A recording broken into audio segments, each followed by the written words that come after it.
again, and a massive warm welcome to the Avro Lancaster trainer and successful Royal Air Force heavy bomber of World War II.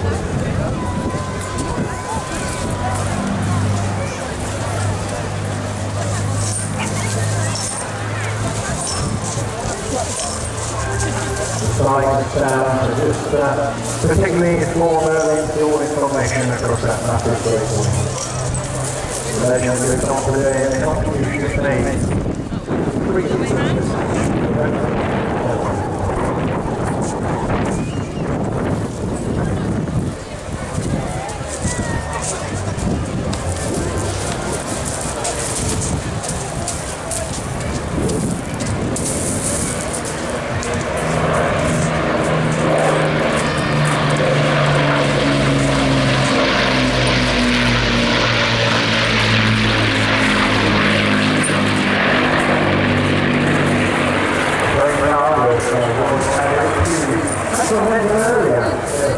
Design, one cool to Lancaster, when appreciating that was the other powers and I was capable of the next iteration of the mighty Lancaster.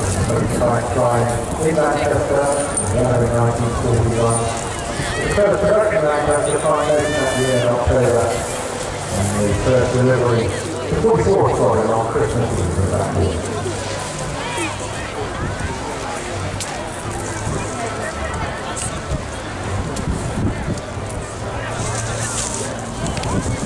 And the captaincy today of Lieutenant Spencer alongside David Jackson.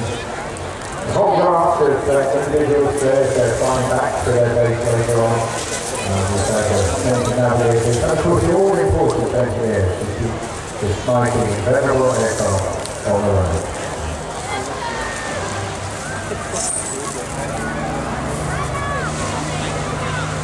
It just has the most impressive process.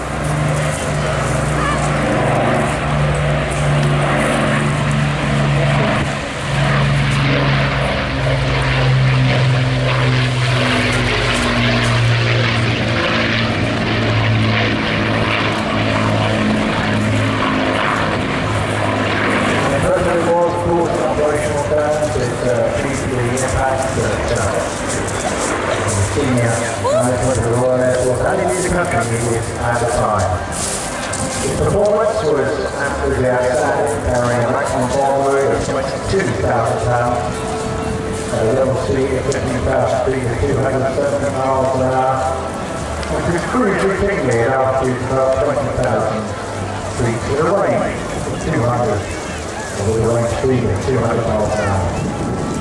And that extraordinary range as well, with that speed over 1,500 miles. What a deafening and imposing display it must have made. In the course of the next sequences, we'll see those into the bomb bay and later on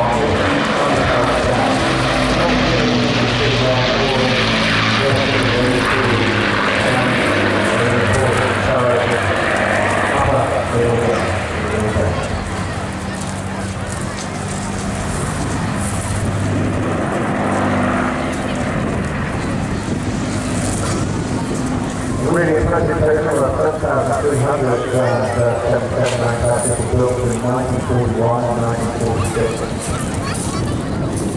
The operation was quite high, over 2,500 operations and another 200 or so in various training exercises.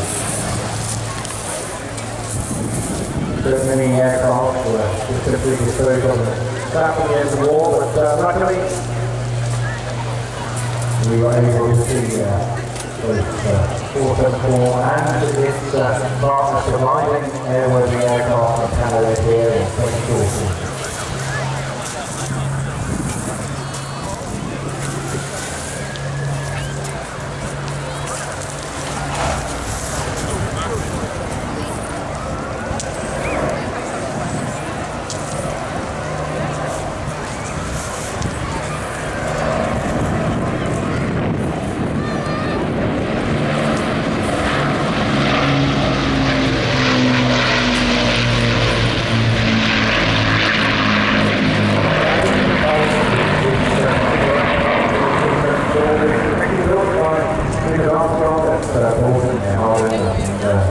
Northwest Wales, in late 1945. Literally just 2 weeks after the European war had ceased, they were modified to deploy to the Far East against the Japanese Polar Fighting Force. They didn't quite make that either, and still restored with just a few hours on there. Later, pulled out of destroyed Canada to be converted to PR1 standards and conduct aerial survey mapping work to the east and South Africa. But then Eastbourne, and then Airshow, flying well over 2,000 hours before coming back to the UK.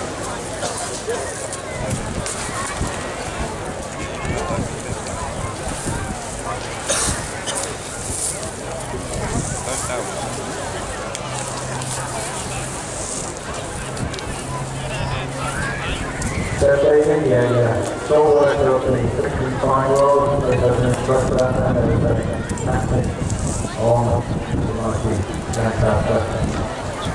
So yeah, we're at the same time, this is Airport here again.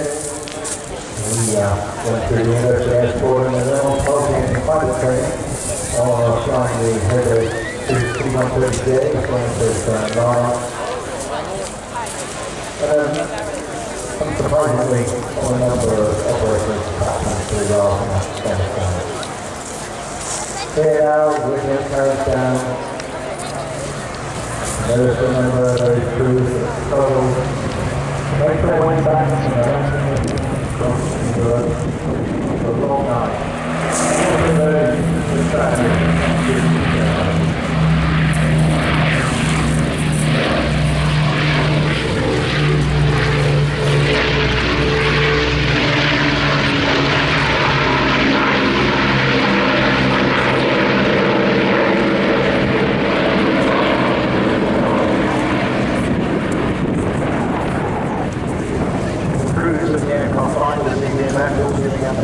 Weekends to fly in. Well, they also recognise what an absolute privilege that is, of course. They go on the set, of course, flying training as an instructor. They just fixed wing aircraft. One of the first, well, that was the first ever 400 M-Pattern fighter.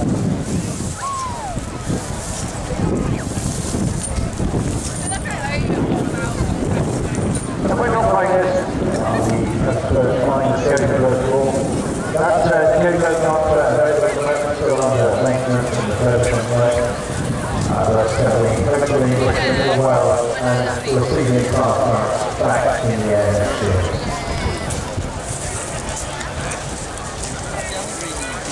So we bypass once more.